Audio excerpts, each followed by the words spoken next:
Welcome to India next. ప్రపంచమంతా ఒకవైపు అధిక జనాభాతో కొట్టుమిట్టాడుతుంటే రష్యా మాత్రం దేశ జనాభాను పెంచడానికి శతవిధాలా కృషి చేస్తుంది.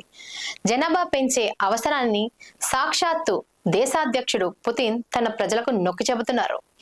రష్యాలో ఒకవైపు జనాభా తగ్గిపోవడం, మరొక వైపు ఉక్రెయిన్ పై దాడి చేసి సాగిస్తున్న యుద్ధం రష్యాలో జనాభాను బాగా తగ్గించి వేస్తున్నాయి. యువకులు సైన్యంలో చేరాలనే నిర్బంధ విధానం, భారీ సంఖ్యలో మరణాలు రష్యా జనాభాను తగ్గించి వేస్తున్నాయి. 2024 తొలి అర్ధ భాగంలో అతి తక్కువ జననాల రేటు నమోదైంది.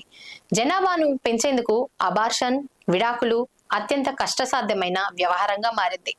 పిల్లల్ని కనిపించడమే మహిళల ప్రధాన బాధ్యత అంటూ ప్రముఖులు, మత పెద్దలు ప్రజలకు నోరిపోస్తున్నారు. కాగా పుతిన్ మరో అడుగు ముందుకు వెళ్లి జనాభాను పెంచేందుకు పని రోజుల్లో కూడా ప్రజలు లంచ్ బ్రేక్, కాఫీ బ్రేక్ సమయాన్ని ఉపయోగించుకోవాలని మరీ చెబుతున్నారు.